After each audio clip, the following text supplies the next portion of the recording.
मैं ऑफिस से घर आया ही था कि मेरी नज़र सामने किचन से आती मेरी पत्नी पर पड़ी।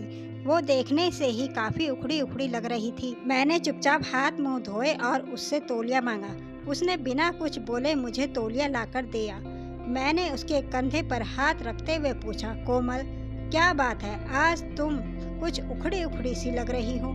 तो उसने मुझे खा जाने वाली नज़रों से देखा और भड़कते हुए बोली, आपको क्या है, फिर चाहे बेटी ट्यूशन से फीस न देने की वजह से बेइज्जत करके भगा दी जाए या फिर बेटे पर स्कूल ड्रेस के जूते न होने की वजह से उसे स्कूल की फुटबॉल टीम में खिलाने से मना कर दिया जाए। आपको क्या, आपको तो बस सुबह 9 बजे जाने और शाम को 8 बजे आने, फिर चद्दर तान के सो जाने के अलावा एक पल की भी चिंता नहीं है और ना मेरा कोई ख्याल। डॉक्टर ने पिछले महीने ही इलाज कराने को कहा था, नहीं तो मर्ज कभी भी अपने पैर जरूरत से ज़्यादा पसार सकता है। कभी तुमने ध्यान से देखा है मेरे चेहरे की ओर? ये झुर्रियाँ, बेउम्र पकते हुए बाल, जवानी में ही बुढ़िया बनती जा रही हूँ। एक पैसे की दवा नसीब नहीं है मुझे। ये सब तो छोड़ो, गर्मी में बच्चे तपते रहते हैं, एक पुराना कूलर लेने तक की हिम्मत नहीं हो रही है तुम्हारी। मैं बेड पर बैठा नजरें झुकाए अपनी नाकामी पर शर्मसार हो रहा था। बीवी बच्चों की परवरिश और उनकी ज़रूरतों का ध्यान रखना मेरा कर्तव्य है, पर क्या करूं, ये मेरा दुर्भाग्य ही तो है। कहने को तो देश तरक्की कर रहा है, लोग खुश हैं, पर मैं कैसे कहूं, मैं बढ़ती महंगाई और बेरोजगारी की वजह से दिन ब दिन जरूरतों के बोझ तले दबता जा रहा हूं। बिजली के बिल से लेकर घर के राशन पानी तक की कीमतें आसमान छू चुकी हैं और पगारें बढ़ाने के नाम पर दफ्तर में धमकी दी जाती है।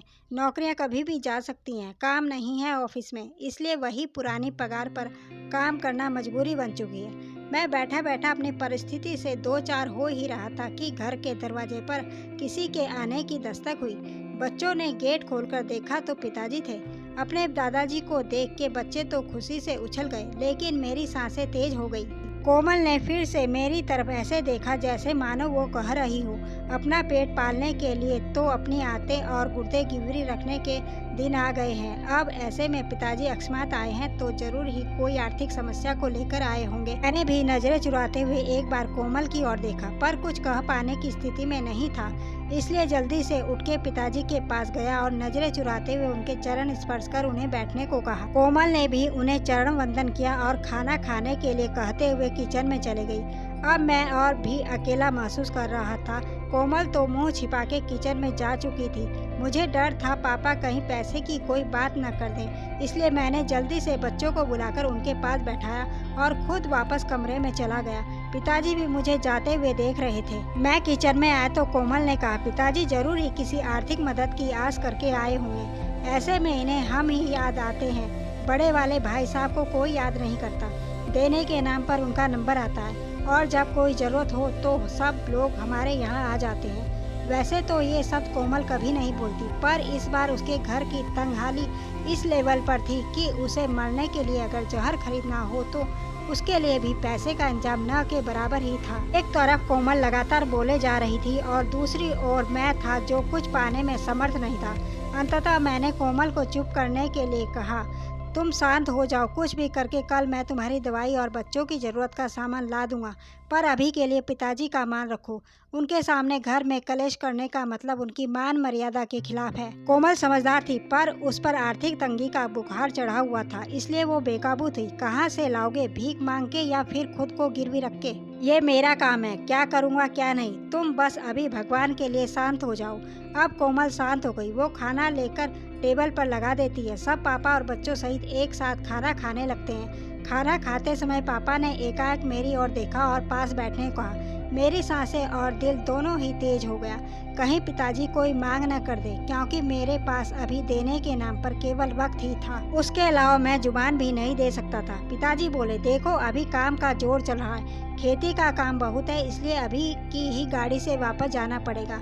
मैं यहाँ रुक नहीं सकता हूँ। तुम्हारी माँ बहुत चिंता कर रही थी। पिछले कुछ महीनों से तुम फोन बहुत कम कर रहे हो और ऐसा तुम तभी करते हो जब तुम किसी परेशानी में होते हो। ये तुम्हारी बचपन की आदत है, इसलिए माँ के जोर देने और मुझे मुन्ना और मुन्नी की याद सता रही थी। अब मैं अवाक बैठा था कि अब पापा क्या कहने वाले हैं। मैंने एक नज़र कोमल को देखा तो वो किचन की चौखट पकड़े पापा की आड़ किए हुए खड़ी थी और पापा आगे क्या कहने वाले हैं जानने के लिए उत्सुक हो रही थी। लेकिन आगे पापा ने अभी कुछ कहा नहीं, बस खाना निपटाया और मुंह हाथ धोए।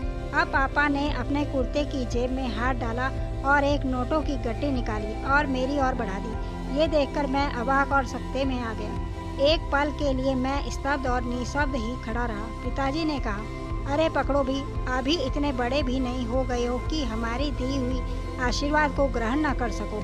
वैसे भी इस बार फसल अच्छी हो गई थी, इसलिए कोई दिक्कत नहीं आई। अब उन्होंने कोमल की ओर इशारा करते हुए कहा, बहू का और बच्चों का अच्छे से ध्यान रखो और देखो कितनी कमज़ोर हो रही है, और अपना भी। उन्होंने पैसे मेरे हाथ में रख दिए।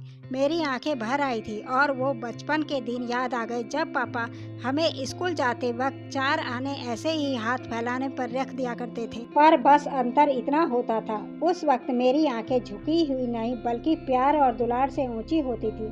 फिलहाल कोमल और मैं दोनों ही गलत साबित हो चुके थे, इसलिए खुद की नज़रें खुद से ही नहीं मिला पा रहे थे। सच में बच्चों के लिए माँ बाप बोझ हो सकते हैं, पर माँ बाप के लिए बच्चे कभी भी बोझ नहीं होते। प्लीज़ कहानी को लाइक, शेयर एंड सब्सक्राइब अवश्य कीजिएगा। धन्यवाद।